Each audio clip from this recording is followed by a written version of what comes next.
shirt from TJ Maxx, you know. We out here representing, right? So more than anything, we are going to have a phenomenally fun experience. And that involves laughing and screaming at the screen. So please feel free to be loud and energetic and full of life, because that's what movies are about, right? God bless America. So yeah, as you guys know, we're having a little Q&A afterwards with us and the actors and filmmakers of the movie. Make sure to stick around in case there's anything about it that you want to know, but otherwise I think that's all we have to share. Y'all ready?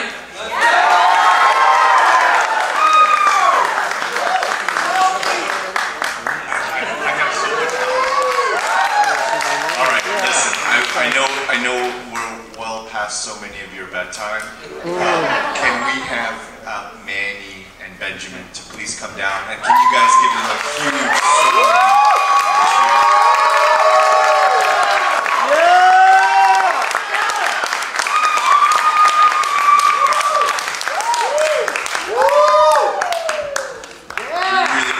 Benjamin was all the way in the back. We're so proud of you. You guys proud of them? Thank you all so much. Your laughs and screams mean the world to us. Like it's everything we dreamed of. Yeah, I mean, do you guys like it?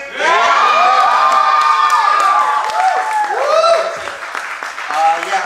So what we'd like to do is have you introduce your cast and have them come on down as well. Okay, great. I'll start first with Michael Vidovich, who's right here. That is Santastein himself. We got, way back there, we got Kayla Hayner and Ophelia Rivera. That's Michaela and Up here in front, we have the man himself, Jared Karakin, as Max Causey.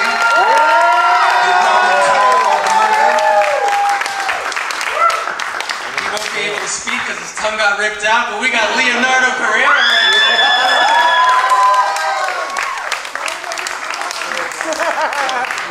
Yes.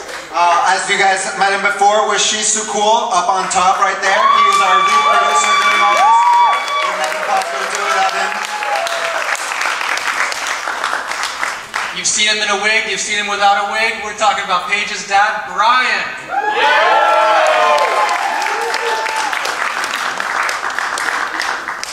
And we got Fernanda Lemuno as well, who was one of our producers, and Natalie Veter sitting up front as well.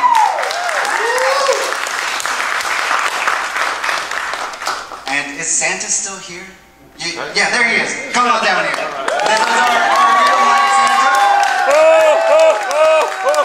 Sorry. Like Jeff. Sorry about that. Nat, are you gonna stay? Okay, cool. Yes, Natalie Veter. Natalie Veter, one of our producers as well. And yeah, that's pretty much it. Okay, great. So tell us, how did this project come together? Okay. Yeah, this started off as a short film that I pitched to Ben while we were still in school. We made a short titled Santastein, just about a Frankenstein Santa, and we showed it at a theater, and somebody came up to us and was like, hey, did you guys ever consider making that a long movie? And I said, no, do you want to pay me? And we'll do it. And he didn't, but we made it anyways. So, thus the feature was born, and yeah. That's the story. Yeah, we ran a Kickstarter, put together some funds, friends, family, and a lot of help from friends and crew, and that's how we were able to pull off the movie over a span of 3 years. So. Oh wow. And we knew we wanted to do it here in Florida, bountiful with snow, for our Christmas movie. There aren't a lot of Christmas movies set in Florida, aside from Edward Scissorhands, so which was shot in Orlando. Yeah. So, what were some of the challenges you faced shooting a Christmas movie in South Florida? You know, the obvious answer is snow, but believe it or not, actually, Florida doesn't have any attics, or at least none of the houses we could find had any attics. Of course, you guys know, the attic is a garage. There's no line. No basements either. No basements either. Yeah, no, it's all like these like flat one-story houses. So we're like, okay, how do we like build this atmosphere, this like traditional attic thing? And yeah, no, we just had to do a lot of editing and just trying to get around that, because the location scouting was probably one of the hardest things to to accomplish during all this. So you said it came from a short film. Where did the idea first come from to create the Santastein? Okay. Well, there are a lot of Santa horror films, but a lot of them are someone dressing up as Santa, and we want to do something that was actually Santa himself killing people. And essentially we were making Christmas movies, and I wanted to make a Frankenstein movie, not a Christmas movie, and I talked to Ben, and I was like, do you want to just like, what about like a Frankenstein Santa, you know, like a Santastein, like, and he's like, oh, okay. When you're creating a Santa Claus that's going around killing people, you have to have a certain kind of like vibe or a certain feel for that Santa. So how did you come across this gentleman right here to play Santa? I was actually in a movie called The Last Thanksgiving, where I played a mutated pilgrim. Thank you very much for the ones that did see that. So, but they approached me, and I could just see the passion in their eyes, and for me, this is what it's all about, is movie making, getting people together, getting communities together, and let's kill some more people. That's what I like to do. Michael brought so much heart to the role of Santastein. He would approach us all the time on set with ideas of how to bring some humanity to this character, which just made so much sense coming from Frankenstein. He really brought it forward there. I didn't want him to be this, like, you know, I wanted him to have this heart and soul, sorry. I wanted him to have this heart and soul because, like, that's the whole thing about the magic of Christmas, right? So for me, I did that connection with Santa, with Mrs. Claus, with the magic and the spirit of Christmas all together. So it was definitely, I was giving more ass beatings than necessary. So, but I was happy. I was happy to be part of it. And how did the rest of the cast come about?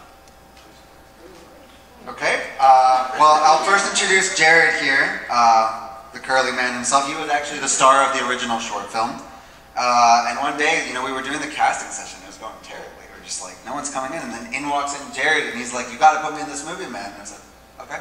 And we put him in the movie, and he blew us away. He just like, he really liked, I'll just go ahead.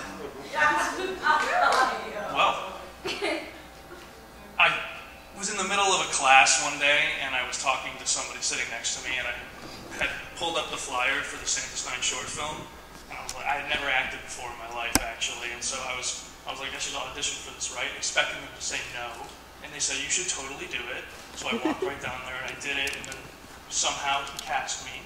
I don't know how, but here we are to this day. We did the short film, and then we went on, and he somehow wanted me to do the main film. So, yeah, I don't know. It was pretty good. It was a pretty long road, because this actually gave me my start into acting. So I did the short film with zero experience, and then did like 20 films around the University of Miami Film School, and then we did this, and I don't know, I think it turned out pretty good. It turned out all right. Yeah. I hope you guys And with the rest of the cast? Yes, for me it was just kind of seeing the audition came up, and I came down to Miami to do it because I didn't live here. So I drove down and then drove back up. I was in school in Gainesville, drove back down the next weekend, drove back up. Wasn't telling them I didn't live here because I wanted to be in it so bad. But yeah, so then from there I got cast, and I just kept driving back and forth so that I could do it, and it was very fun. My favorite set memory? Well, my favorite set memory didn't make it into the movie. My favorite set memory is we had a scene, and like our only scene in the whole movie was us like yelling back and forth between the sliding glass door. And it was like, there's nothing that funny about it, but to us it was so funny. I think Manny was asked to leave the room because he was laughing so hard. So that was probably, yeah, my favorite set memory was that for us. I feel like I have a very similar story coming into this project, having no idea what I was getting myself into, but being very grateful for ending up here with these wonderful people. So it was a really wonderful opportunity, and I'm really glad to see how far it's come. It's been way too long. First of all, I have to tell you, your beard is amazing. Yeah.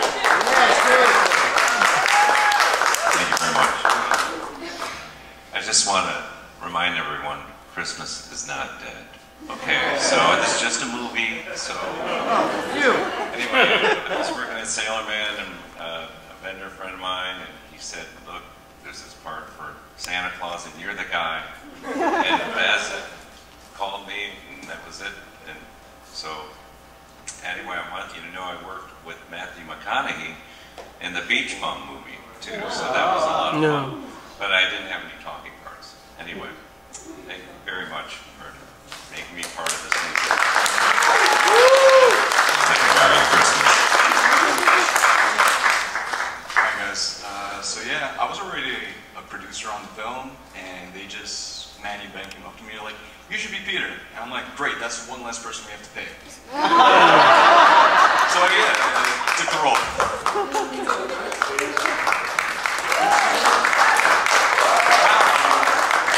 Before we open it up to the audience, my last question is, how long did it take you? We have one last So sorry. I deeply apologize. Thanks. I was only in a couple of scenes, but I just love the enthusiasm of the whole staff and these guys, and I'm just really thrilled about this film and glad to be a small part of it. And thanks, guys. Appreciate it.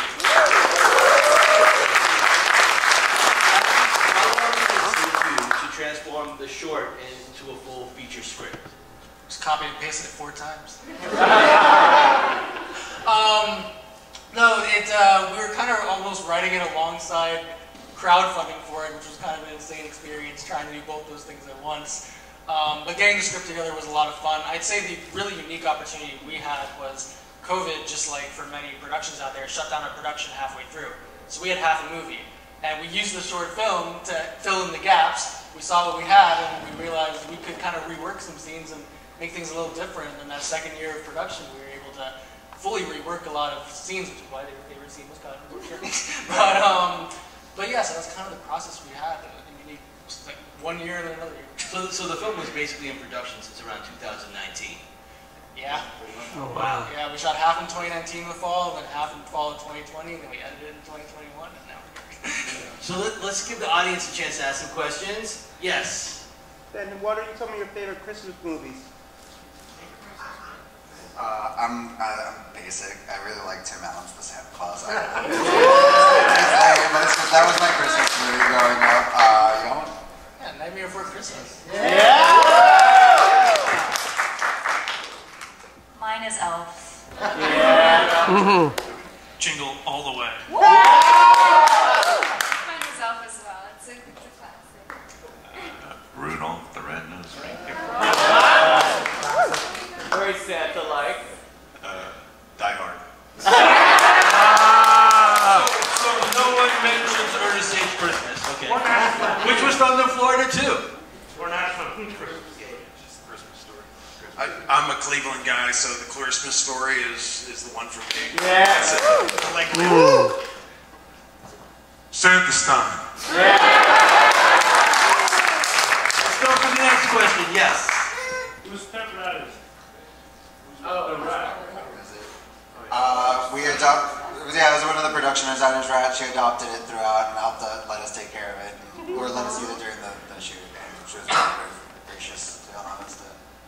So it just scurried down the hall. It was actually a lot. His name was Sir Edgar, Duke of Raddington. So who's the next question at? Yes, you back there. I would have never known that there was a gap between filming. Did you find it was hard to kind of stay in it, or because you were kind of reworking it the whole time, do you kind of feel like you were in it the whole time?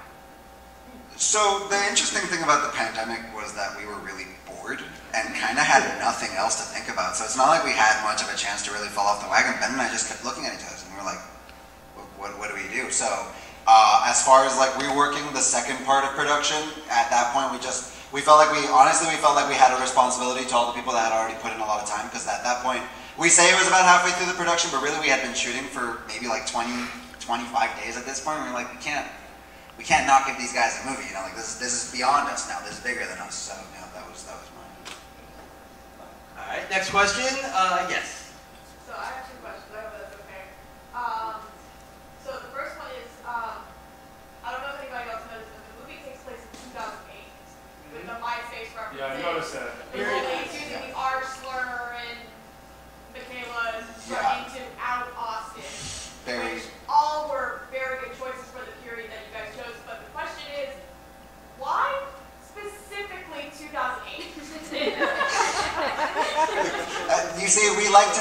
about the economic backdrop of the financial crisis leading all of his grandparents.